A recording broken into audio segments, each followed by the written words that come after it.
executive director of the Sippican Lands Trust. So we own properties all around Marion. We've protected about 1,350 acres, which is about 15% of the land area in Marion. Oh, wow. We are a membership-based organization. If you're not a member, there's some membership information out front. And we're excited to have Blake. We also have a board member, Kathy Stone, here this evening, which is great. And I think we're expecting another board member too to come. But Okay. this evening we have Blake Dinius, who's the entomologist educator from Plymouth County Extension in Massachusetts. We're in Plymouth County, and he is here to talk about all things ticks, and they're out no matter what time of season. Of course. So we welcome Blake. Thank you. Yeah. That was a great introduction, Jim. Thank you. Another thing that I'd like to tell you all about myself is that I am probably one of the most naturally skeptical people you've ever come across. So every day is like April Fool's.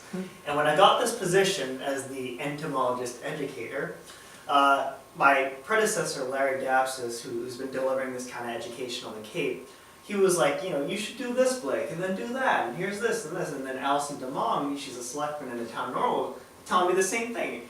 And I'm like, this isn't how it works, because my name goes on here, so I need to personally vet out all of this information and check it for myself.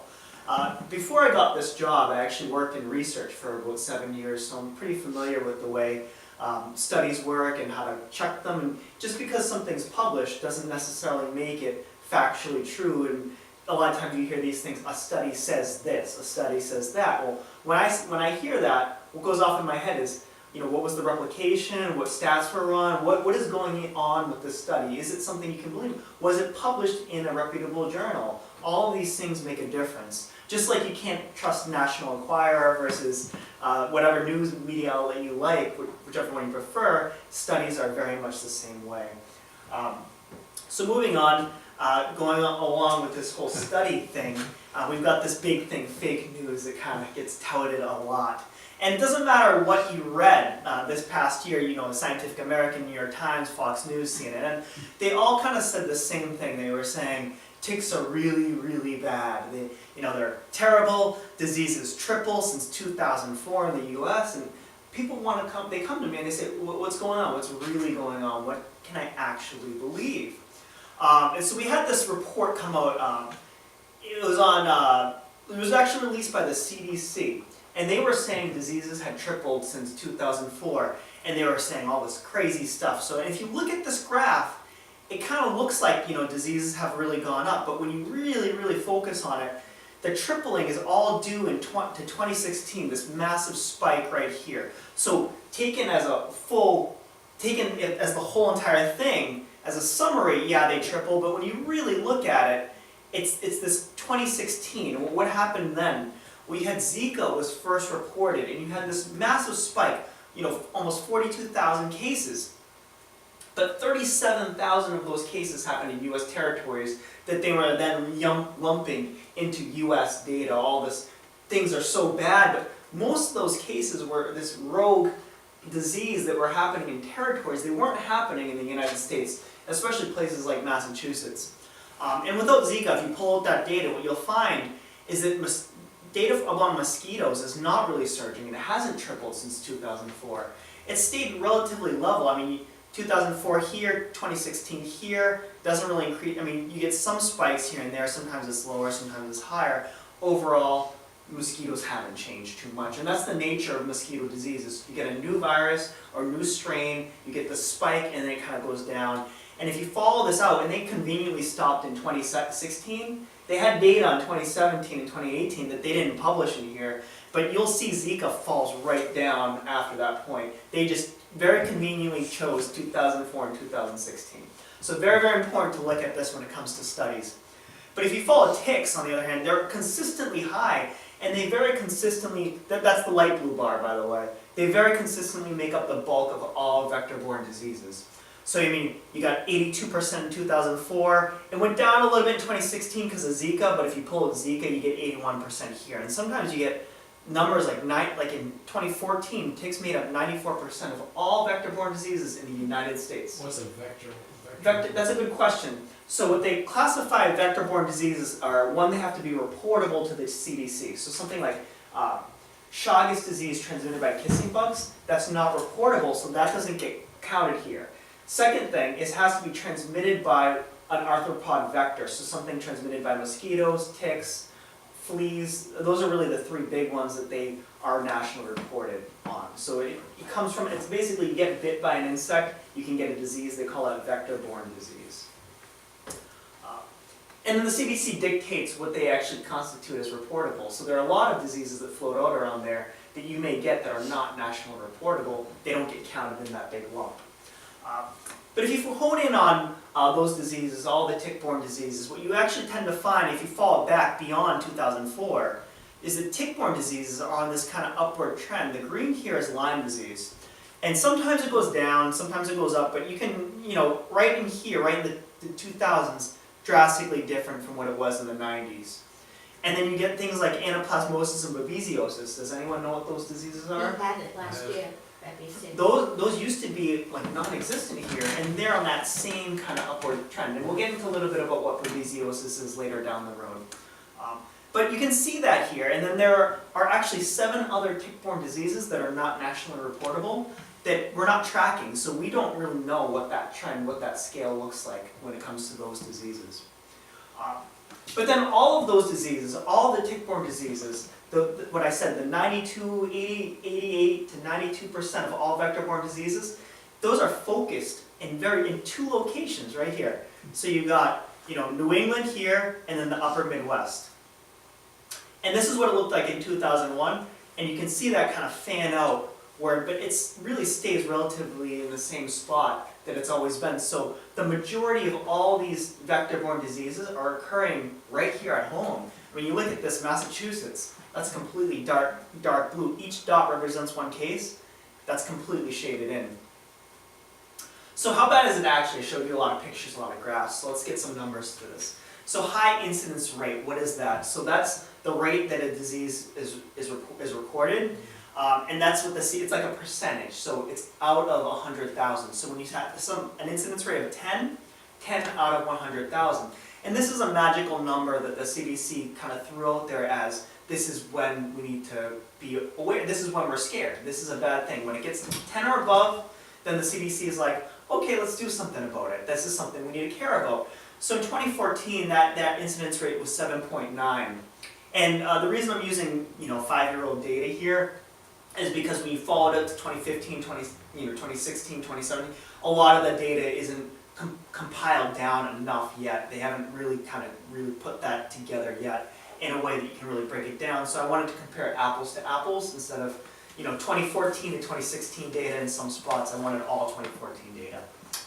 But you look at things like Massachusetts, right? And that's at 54, right? So if this is when the smoke detector goes off, and Massachusetts is here, but the CDC is only looking at this, what do you think is actually going on? And this is all, you look at all these states that are above this incidence rate of 10. And they're all, 4 and 5, 7, 8 times higher than what the CDC constitutes as high incidence rate. But they're not really doing much about it because it's not considered high incidence yet. But wait, there's more. So, if you notice, at the national level it's 7.9. You follow that down to the state level, where it's 54 in Massachusetts, in the 70s for Vermont, 88 for Maine. You notice all these numbers jump up. What do you think happens when you follow it down to the county level? What do you think Plymouth County's at?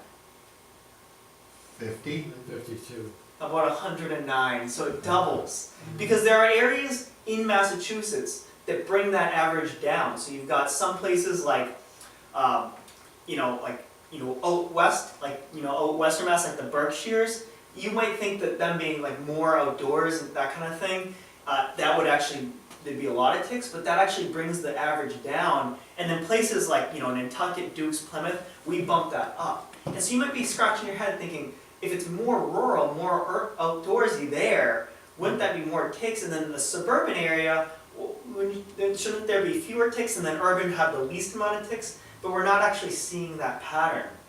It's very confusing, and I'll explain some of the theories behind that in a future slide. But that's very, very shocking.